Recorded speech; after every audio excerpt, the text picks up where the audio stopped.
All right, today's show on the Cowboys Report, looking at five players most impacted by the hiring of Mike Zimmer as the Cowboys' new defensive coordinator. We'll, of course, look on the defensive side here. Let's begin with last year's first-round pick, who was a disappointment in year one. That is Mazi Smith, the defensive tackle the Cowboys drafted as a 330-ish pound nose guard, and then played him for a good portion of the year as like a 297-pound three technique. That didn't make any sense. I still don't know what the root reasoning for that is. I expect it to change this offseason, and I will be mad if it does not. Mike Zimmer believes in fatties only. He has consistently used big hulking nose guards, guys like Linval Joseph, guys like Michael Kearse, at a variety of his stops in the NFL. And I think the single biggest positive impact that could be had from Mike Zimmer, even though he's a secondaries guy, I think might be towards Mazi Smith. Because whatever the reason was behind his weight loss wasn't beneficial for him. And you need to get a lot more out of Mazi Smith in year two than you got in year one. There were moments of some decent plays. There were some flash impact splashes as well, but not nearly the level of consistency or impact a contending team needs to have right now from their first-round picks. So I am cautiously optimistic and hopeful that Mazi Smith will be much better under Mike Zimmer than he was under Dan Quinn. Now, spam MMFA if you want to make Mazi Smith fat again. We're going to plop him down. Honestly, the first thing I'm doing if I'm Zim is I'm getting with Mazi, say, hey, we're going to get you back up to 330. You're on a diet of peanut butter sandwiches every night at midnight, and that's what we're going to do. MMFA in the comments section.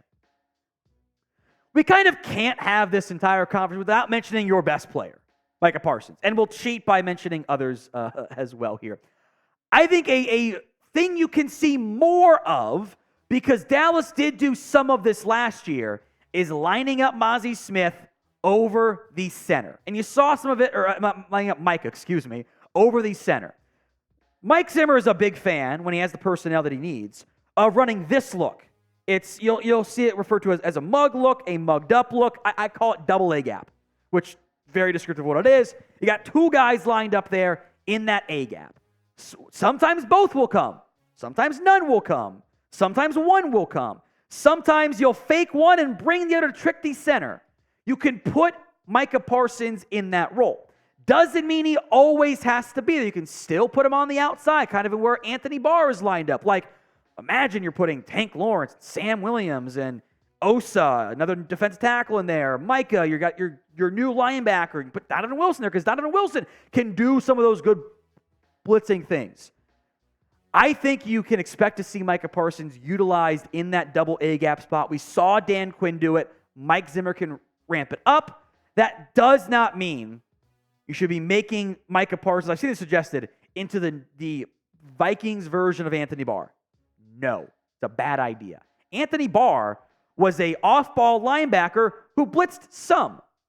Not a very high amount. He was still in coverage almost 70% of the time more. 75% of the time more. Micah Parsons is a pass rusher who you can deploy in various roles. So A-gap usage, kind of stand up as that looking like an off-ball linebacker? Yes. Full-time off-ball linebacker? No. It's not good usage of your personnel. Go get a better linebacker in free agency. How many sacks do you think Micah Parsons will have this season, this 2024 season? It's the pinned comment on today's video. So if the ad comes here on YouTube, take advantage of it. Head down there and let me know. The next player most impacted, that is Sam Williams. And this one, I think this one could go either way. Sam Williams was a Dan Quinn pick. And one of the big differences we broke down on a previous video between Zim and Dan Quinn is Zimmer can be a bit more of a hard ass. He's going to challenge you. He's going to coach you hard because the great ones can be coached hard and have the most got out of them, even as the game has changed. Mike Zimmer has a doghouse. He does. You can get in there if you're screwing up and making mistakes and not being, not just a good football player, but even a good person off the field. Sam Williams has to stay out of that doghouse. His playing time didn't really increase this past year the way which I thought it could entering year 2. There were times I kind of thought Sam Williams was in Dan Quinn's doghouse. Williams has talent. The numbers weren't as good this year. The sacks went up. The TFLs plummeted. Dallas still is not trusted him fully as a run stopper. That's a big deal for Zim. More on that in a minute. The penalties have gone up. If you're screwing up and jumping off sides, Zim ain't going to play you. He's not going to do it. He's not going to stand for that crap. Discipline is a word you will hear him say plenty. So, you need a big breakout from Sam Williams. Just in general on your edges, by the way, we'll see what the future holds for Dante Fowler and Dorrance Armstrong. I think Tank Lawrence is the exact type of defensive end that Dan Quinn or that Mike Zimmer's going to love. He's a great run stopper. There's your strong side end. Zim's going to love that fit. I think that Junior Fehoko, I know he's more of a Dan Quinn influence pick.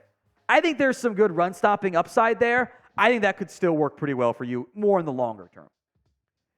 Now, today's show is made possible by Game Time. Download the Game Time app at gametime.co, create your account, and use code CowboysChat for $20 off your first purchase. Maybe you're trying to go, if you live in Dallas or wherever you live, to a NBA game, the Mavs. Trying to go to a Stars game or whatever hockey team, or maybe there's some UFL football by you coming up later on this spring, or just concerts, comedy, theater, whatever. Game Time has all the tickets you need right up to the start of the event for whatever event you're trying to go to. I'm a big fan of their exclusive flash deals and sponsored deals for events and zone deals. Now, zone deals, you pick the section, and Game Time picks the seats. For on average, 18% savings. Who cares if you're sitting, in seat 12 or seat 17? You're in the section you want to be. You'll be set. Plus, you can get a real kind of like a live photo look at where your seat is so you know exactly where you're going to be and make sure you got a great view of whatever you want to have. So go to GameTime.co, use promo code CowboysChat for $20 off your first purchase. That's COWBOYSCHAT for $20 off your first purchase. Link will be in the comment section and the description of today's show. I'm going to do my first cheating thing here and put both linebackers in. DeMarvion Overshown and Damone Clark. I am unconvinced about the future of Leighton Vander Esch. The year kind of ended with these guys. You had 5 linebackers. 2 of them were on IR, and Overshown and Vander Esch. I wouldn't be shocked if Marquise Bell went back to safety. Maybe because of, you do have safety talent. Maybe because of that, you'll see Mike Zimmer use more big nickel. Not as much as Dan Quinn was using, but more than what Zim has used in previous years. Let's talk about Overshown and Clark here. First, Clark. I'm worried. Sometimes we make a big deal like, hey, you got to have a bigger linebacker. Damone Clark's a bigger linebacker. He's 240. He's big. But you can be big, but if you're not in the right spot, you can go back and watch some of those run plays and play action and run fits from Clark. He's not just one gap off. He's like 3 gaps wrong. And that just can't happen. When you're that wrong, it makes everything on the defense look really bad. Now, he's young. He can still learn and develop, but I was hoping for a bigger breakout year. I did not get that from Damone Clark.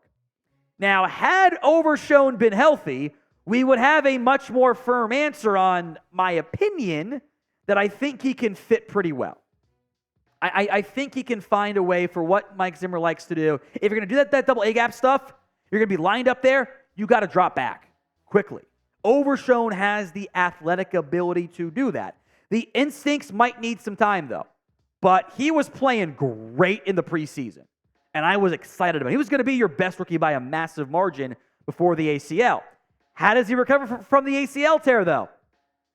We don't know about that one. But again, I'm worried about Clark. I had a pretty high grade on him, minus the medicals, but he did not look great since then. The instincts were just bad. Maybe the new scheme will help him even. I think this team has to sign at least one linebacker. And I'm not talking going out and signing, Justin March again and saying, we signed 1 year vet minimum linebacker, we fixed it. You got to spend a little bit of money here. I'm not saying spend 25 or 15 million on the spot, but you should be able to sign a better linebacker and spend more than what you normally do. So what do you think? Will the Cowboys sign a linebacker? Y for yes, N for no in the comments section. Let's talk Jayron Kearse here. He's gone. I would actually be shocked if Kearse was back in Dallas this upcoming season. A, he is clearly a Dan Quinn guy through and through. And he's not really a Mike Zimmer guy. Because remember, Jayron Kearse played for Mike Zimmer in Minnesota. And then he left. He went to the Detroit Lions, didn't play that much there, ended up in Dallas, had the one magical year. Here is an old screenshot of what Jayron Kearse tweeted out years ago around free agency, back when he was leaving the Vikings. Just the peace sign. Some guy named Paul said the great ones don't bounce around. Kearse says, yeah, Dion wasn't great at all, which is actually a very good point there. Paul said, I think you're a damn good player. You could turn out great. Why not stick out around and be a great one for life at the same team? And Kearse said, wish they appreciated me enough to want me to come back. That's kind of a shot at Zim, if we're being honest there. So Jayron Kearse, you are a Commander. Dante Fowler, I think you're also probably a Commander because the Commanders have more cap space. You are a Dan Quinn guy through and through, and they need an edge rusher more than Dallas even does. And frankly, for Kearse, sorry, bye. He was terrible this year. He was not good. He should not have been playing as much as he was previously. All of those splash plays we saw in his best year back in 2021, they have disappeared. Like they're not there anymore. So I really was I thought he was going to be a continued upward arc for Kearse. My current theory, and it's just a theory, I think 2021 was a flash in the pan. And it's not the reality of the player you're going to get. I think he can be better than what he was last year. But if I were to power rank your current safeties, he'd be fringe top 5 for me right now. We have daily Dallas Cowboys videos for you right here on the channel. Hit that sub button if you haven't already. Now, I said 5. Let's cheat. And I already cheated once, but it's my show, whatever. Let's talk about the secondary in general here. Mike Zimmer has a secondary background. That was what he was doing as he worked his way up through the coaching ranks. My suspicion here is this secondary is going to be challenged more. Look, down the stretch in Minnesota, Zimmer didn't have good personnel. You can get some blame for that too, but he didn't have the personnel he wanted and needed to have to run his preferred coverages. He played a lot of cover 2 even. And Zim once said, I can find a cover 2 corner at the 7-Eleven in Bloomington. He wants better corners. He has those guys already in place to a certain extent in Dallas. The coverage preferences, there will be plenty of man. If you didn't like some of the soft zone, off-man stuff that Dan Quinn liked to run sometimes, Zim will press more. If he thinks the corners can do it, I think he will come to that conclusion as well. He will rotate those safeties, and he'll do some more challenging man-match stuff. Not that different, by the way, than what Trayvon Diggs was doing at Alabama. Nick Saban historically liked to run man-match coverage. You're going, what the hell's man-match coverage? You're basing your coverage off of what the receivers do. So you might even play some press man and then bail out of it if they do an in-breaking route or go over the middle. If they stay vertical, you're basically playing man. If they go over the middle, you let them go. You pass them off and you stay in your zone coverage. It's designed to confuse offenses and do more multiple things, more challenging on your defense because you have to know what the routes are going to be. You have to be a real student of the game and figure out, when the receiver starts to run this type of route, this is what I'm doing. Because what you don't want to do is get beat by a double move or get beat by a cross. You got to know what the route's going to be. It's very challenging for corners. That's why Zim didn't do it as much down the stretch in Minnesota. He didn't have the corners. I think you have him right now. Trayvon Diggs, he did it at Bama. He can do it. I think Stephon Gilmore, he's lost a step, But he's so intelligent, he's going to know where he needs to be. And frankly, I thought the worst stuff from Gilmore, he got beat on some crosses because he couldn't run anymore. You do some man match stuff, you're not doing it anymore. You're staying on the outside. You're using the inside is going to be passed off to your safeties. You're going to do some more middle of the field open stuff in more quarters and times than the man match looks. I think Deron Bland can fit that pretty well. Your depth, not so sure. Safety is kind of intriguing to me. Zim wants intelligent safeties. To a certain extent, all quarters want smart players. It's kind of like duh, right? I think Wilson can fit really well. I think Nick Hooker can too. But I wouldn't rule out an upgrade if the Cowboys find the correct one.